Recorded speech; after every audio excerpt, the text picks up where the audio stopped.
Olá pessoal, Ivan Orcaio, o canal Síndico Agora, e nós vamos falar nesse vídeo sobre multas e advertências no condomínio. O Código Civil ele não fala nada sobre multas e advertências no condomínio, a não ser no artigo 1337, quando ele trata do morador antissocial.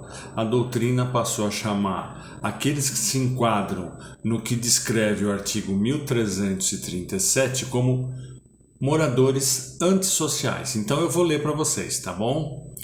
1337. O condômino ou possuidor que não cumpre reiteradamente os seus deveres perante o condomínio poderá, por deliberação de 3/4 dos dos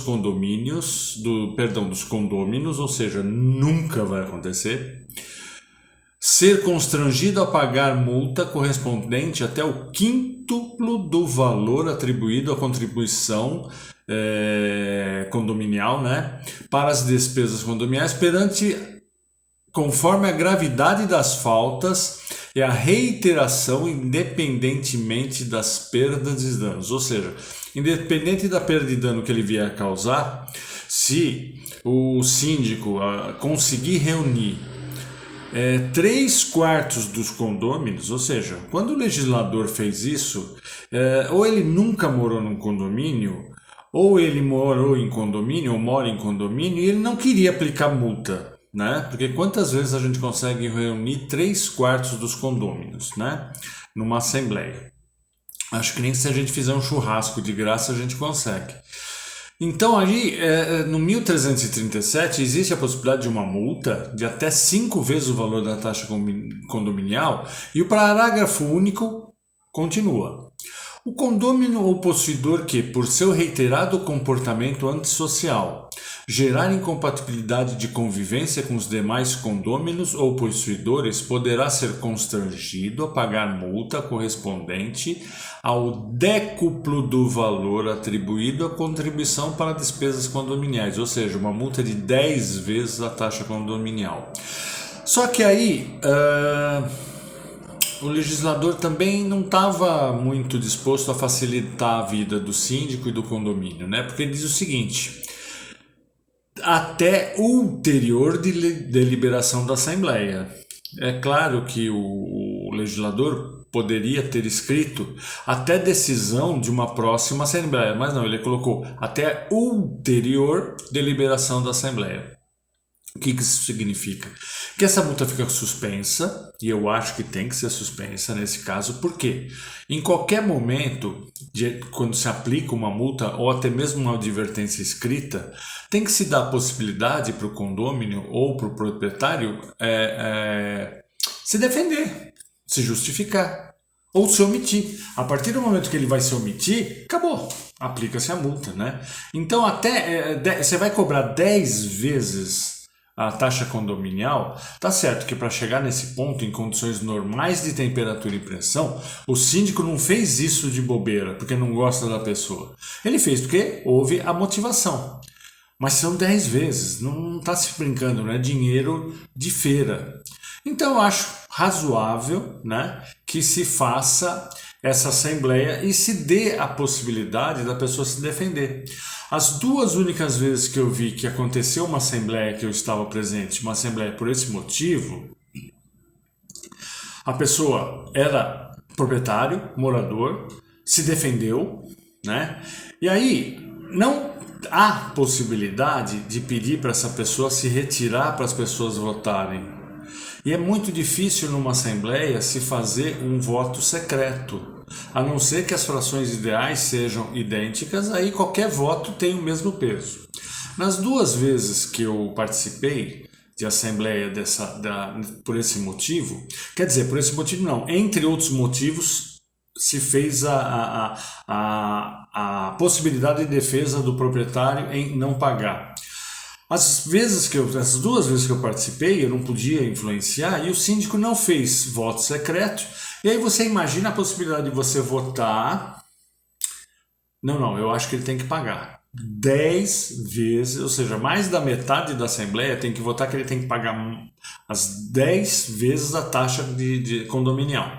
Aí acabou a assembleia, vocês dois saem e entram no mesmo elevador. Amanhã, no dia seguinte, vocês estão juntos na piscina, vocês vão jogar bola na quadra, o carro de vocês sai junto da garagem. É uma coisa constrangedora e as duas vezes que eu participei, que eu julguei que a multa era merecida, a pessoa ficou sem a multa, tá bom? Então isso é só para falar para vocês as duas possibilidades, a única possibilidade que o Código Civil determina para que haja multa. O resto ele joga para convenção, tá?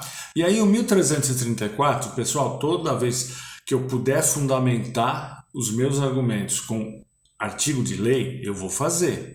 E todas as vezes que eu o fizer, eu coloco na descrição o artigo de lei para vocês poderem ler depois com calma, tá bom? Eu falo, às vezes não dá para vocês pegarem, vocês não estão habituados, ou mesmo que estão habituados a lidar com lei, legislação, artigos, depois com mais tranquilidade, vocês não precisam sair procurando o artigo não, eu coloco na descrição, tá bom?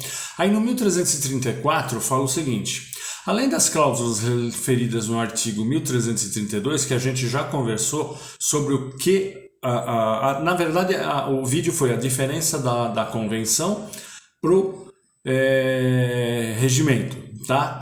Então, o que acontece? Lá eu explico direitinho, tanto o 1334 quanto o 1332, que dizem o que tem que constar numa convenção.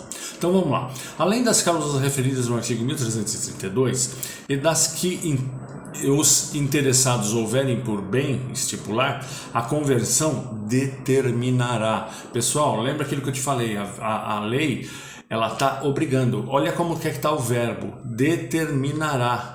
Não é poderá, se por acaso, não, determinará as sanções a que estão sujeitos os condôminos ou possuidores. Normalmente a gente vê na convenção o seguinte, que a construtora, incorporadora, ou seja ela quem for, ela tem uma preocupação enorme de copiar e colar as obrigações dos condôminos, os direitos dos condôminos e as obrigações do síndico. E normalmente elas esquecem de colocar, de regrar multas e advertências. Aí o que acontece? Em tese, não poderia ser decidido por assembleia, porque aqui está dizendo que determinará na convenção as sanções a que estão sujeitos os condôminos ou possuidores. Mas como é quase impossível as administradoras e incorporadoras lembrarem de colocar isso, eles só colocam isso: obrigações do síndico, obrigações dos condôminos e direito dos condôminos. O resto ela esquece de colocar. Você pode fazer uma assembleia instituindo, maioria simples aprova, e eu lembro o seguinte, eu fiz uns tópicos, como eu sempre faço, porque é ruim você programar um vídeo e esquecer de falar algumas coisas, né? Então eu dou uma olhadinha nos tópicos e vou falando. Então vamos lá. Advertência verbal. Pessoal, advertência verbal não serve para nada. Você não consegue demonstrar de forma alguma. Olha, excelência, eu dei uma bronca nele. Aí a excelência vira pro condômino. E aí? Não deu, não. O que adianta fazer uma advertência verbal? A não ser que você faça o seguinte: você dá uma advertência verbal, em seguida você dá uma advertência escrita, mas coloca no texto, eu sempre coloco: por ter havido reincidência no fato tal, que já gerou uma advertência verbal tal. Quando a pessoa assina o protocolo de que está recebendo a advertência escrita, ela já está concordando que ela recebeu a advertência verbal. Então isso aí, se eventualmente for para a justiça, que é raro, mas pode acontecer, o síndico e o condomínio já está alicerçado. Excelência, olha, pelo amor de Deus, eu dei advertência verbal, eu dei advertência escrita, apliquei a multa e ele está dizendo que ele não fez. Não, ele fez sim, tá? Então vai facilitando a vida, né? Outra coisa, advertência não é que nem multa de carro.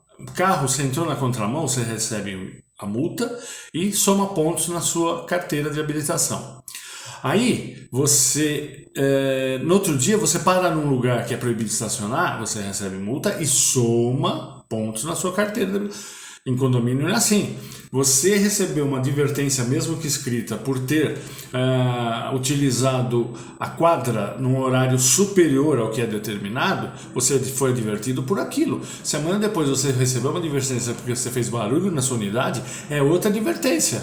Então, olha, ele já foi advertido de uma coisa, agora eu vou multar. Não, são coisas diferentes. o procedimento tem que ser repetido para os dois. Como eu tenho 10 infrações diferentes, são 10 advertências verbais, que não vale nada, 10 escritas, aí veriam as 10 multas, tá bom, pessoal? O inquilino aprontou. Quem recebe a multa? O proprietário. Eu sempre digo nos vídeos que não há interesse do condomínio na relação locatícia. Existe na regulação entre o bem imóvel, a unidade, e o proprietário. Quem fez... Você não tem legitimidade para multar o proprietário, o inquilino. Você não tem contrato com ele. E se o proprietário falar, a partir de agora a multa vai para ele, não vale nada. A multa vai sempre para o proprietário e o proprietário se acerte com o inquilino. Não é problema do condomínio isso aí. Tá bom? A imobiliária... Ou seja, existe uma relação locatícia ao qual o condomínio não se envolve. Tá bom? Possibilidade de recorrer. Sempre prevejam, na hora que vocês forem fazer, estipular numa assembleia ou na convenção mesmo, todo o trâmite das multas, vocês têm que dar direito de defesa. Tá? Sob pena da pessoa entrar na justiça, e eu já peguei gente que prefere pagar advogado, entrar na justiça, pagar custas processuais, do que pagar multa para não dar o braço a torcer, tá? Mas não é só por causa disso. Todo mundo tem direito de defesa, por mais errado que a pessoa esteja. A pessoa tem que se defender. E na hora que a pessoa for se defender perante uma assembleia, coloca na convenção ou por decisão de assembleia que na hora da votação essa pessoa vai ser retirada da assembleia, porque o voto, na hora do voto as pessoas não podem ser constrangidas. As pessoas têm que votar tranquilamente. A pessoa, quando entrar na sala, ele pode até acompanhar a apuração, mas sem saber quem votou, tá bom? Outra coisa, quando for determinar a multa, valor de multa, quando for fazer isso em assembleia ou na convenção, indexa o valor da multa à taxa condominial. Hoje a nossa inflação é pequena, mas em 5 ou 10 anos, se for 3% ao ano acumulado, vai dar perto de 35%, 40%. Então, a pessoa pagava um determinado valor que era metade da taxa condominial, depois de alguns anos ele vai pagar um valor irrisório. Então sempre indexa multas, a locação de salão de festa, sempre que possível indexa a taxa condominial, porque a taxa ela vai se reajustando com os anos. E aí as multas ou o custo de locação de um salão de festa, de uma quadra, enfim, seja o que for, vai se indexando também. E aí não se passa pelo inconveniente de ter uma assembleia para atualizar os valores de multa ou de locação. Tá bom? Pessoal, a última coisa que agora eu lembrei. Toda vez que se entrega multa para alguém ou se entrega uma advertência escrita, se pega o protocolo ou o acompanhamento de 2 testemunhas. Olha, nós estamos entregando aqui a multa para o senhor, eu queria que o senhor assinasse o documento que o senhor recebeu. Não vou assinar. Eu pago a multa, mas não vou assinar nada. Então tá bom, essas 2 pessoas vão assinar pelo senhor. Acabou, tá? Ou seja, para que possa ser feita a coisa de forma contínua e relativamente tranquila, ou seja, tem de forma tranquila e documentada. Amanhã depois acontece alguma coisa, tá tudo documentado. Tá? Até para se for prevista, de repente, pela mesma infração dobrar a multa, não, você tem a documentação. Amigo, você assinou um papel em que você foi advertido, e assinou dizendo que você anteriormente foi advertido verbalmente. Foi advertido documentalmente, pagou a multa e reiterou a falha. Tá bom? Pessoal, por favor, dá um cliquezinho no like, né? Dá uma força pro canal. Se inscreve no canal. Se você se inscrever no canal, dá um cliquezinho lá no sininho para você ser notificado. E se você achar que é o assunto que você ouviu agora, ou outros vídeos que você venha a ouvir do canal Síndico Agora, compartilhe com alguém que você acha que pode se interessar, alguém que você acha que está precisando dessa informação, tá bom? A gente se vê no próximo vídeo. Até lá!